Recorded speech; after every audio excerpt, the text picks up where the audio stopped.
हमारा संगठन 2021 से विवाद में था।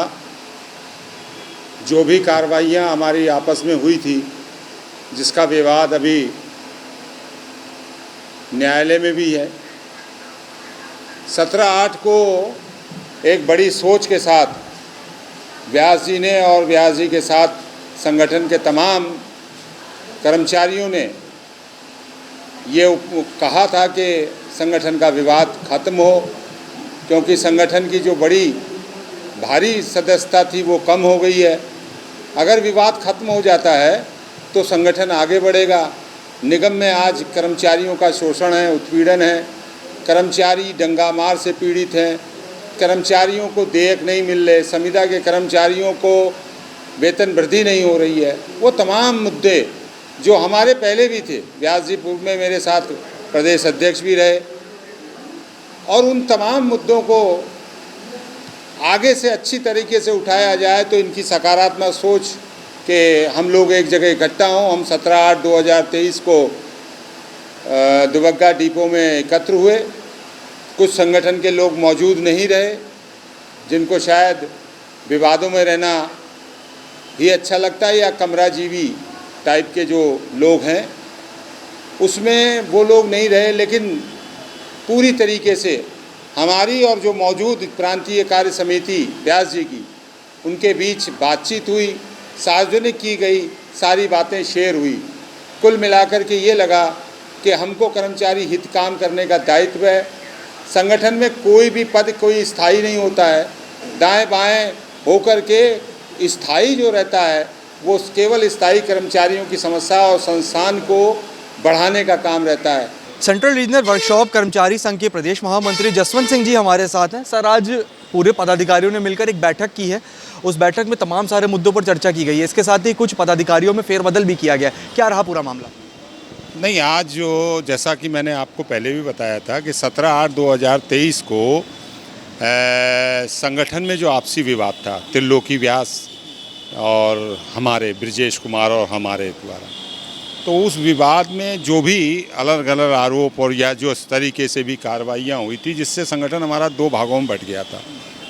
आज 17/8 को एक साधारण सभा जो होती है वो संगठन की, जैसे लोकसभा का चुनाव था, जनता जनार्दन हो जाता है। 600 आदमियों ने लिखित शिकायत महामंत्री के खिलाफ किया था, उनके हर्ष गौतम के खिलाफ।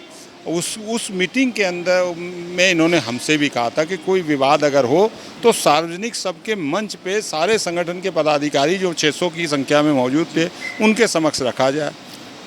हम पहुँचे और हमने अपनी बात को रखा और वहाँ पर तमाम चीज़ें आई। तो हमने कहा विवाद से हमारा मतलब सिर्फ ये था कि तरीके से काम चले और संवैधानिक तरीके से चले।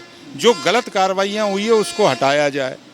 सर्वसम्मति से हमने कर्मचारी हित और निगम हित के मद्देनज़र हमने उसको विवाद को वहाँ ख़त्म कर दिया। उसके बाद हम मिलकर के काम करेंगे, कर्मचारियों के लिए काम करेंगे, प्रतिष्ठान के लिए काम करेंगे। तो वो कार्यकारिणी के लोगों में जो निर्णय हुआ, उस निर्णय के अनुसार हम प्रबंध निदेशक महोदय से भी मिले और पत्राचार भी मिला।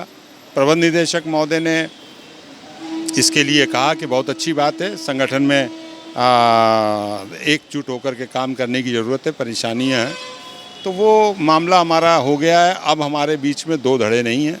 अब सेंट्रल रीजनल वर्कशॉप एक संगठन है और जहाँ भी जो इकाइयाँ काम कर रही है वो सब एकता से एक मिल कर के परिवहन निगम के कर्मचारियों के उत्पीड़न, शोषण और समस्याओं के साथ साथ निगम का उत्थान हो, चाहे डंगामार हो, चाहे अन्य तरीके से जो भ्रष्टाचारी नुकसान पहुंचा रहे हैं उनको रोकने का हम काम करेंगे। जसवंत जी, कर्मचारियों की समस्या को लेकर भी किसी तरह की कोई पदाधिकारियों द्वारा रणनीति बनाई गई है, चर्चा की गई है?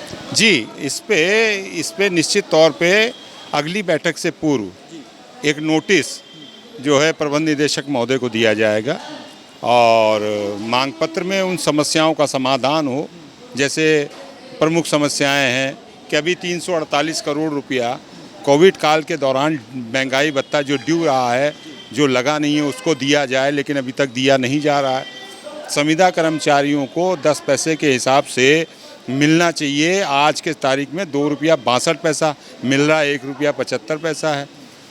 आउटसोर्सिंग कर्मचारियों के कहीं कहीं बहुत बुरी दशा है, उनके व्यवस्था नहीं है, बीमा तक नहीं है उनका, दुर्घटना में उनको पैसा देने की कोई व्यवस्था नहीं है। और तमाम जैसे कर्मचारियों की समस्याएं हैं, निगम में जैसे प्रमुख तौर से डंगा मार है, और इस तरीके से जो भ्रष्टाचार एक बोलबाला हो रहा है भ्रष्टाचार का, कर्मचारियों पे अत्यधिक बोझ है। एक एक पटल पे एक एक कर्मचारी, चार चार कर्मचारियों का काम कर रहा है।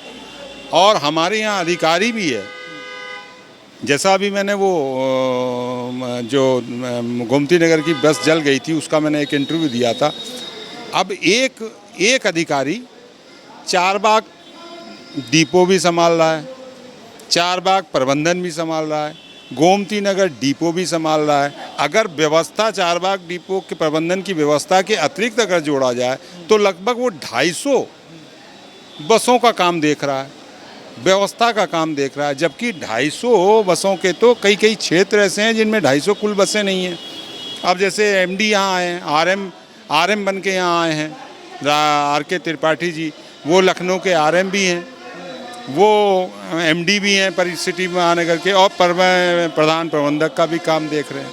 तो ये चीज़ें हैं, इसकी बातों को हम लेकर के एक नोटिस मांग पत्र देंगे और उस पर सकारात्मक बात करके शासन सरकार से सामंजस्य मिला करके हमारी समस्याओं का निदान करें। सर, एक आखिरी सवाल है आपसे। जैसा कि आपने बताया कि कर्मचारियों या फिर अधिकारियों लगातार वर्कलोड के साथ काम कर रहे हैं, कर्मचारियों का साफ तौर से कहना है कि वो ईमानदारी से अपना पूरा काम करते हैं, पूरा वर्कलोड भी वो मैनेज करते हैं, लेकिन इसके बावजूद जिस तरह से तमाम तरह की कटौतियाँ होती हैं, उनके वेतन से जो काटा जाता है, उससे कर्मचारियों में काफ़ी रोष है। इसको कैसे देखते हैं?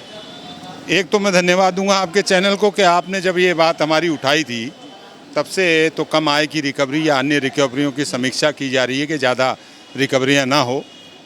लेकिन ये रिकवरियाँ होती क्यों हैं? ये रिकवरियाँ जो है ज़्यादा अगर होती है तो क्यों होती है?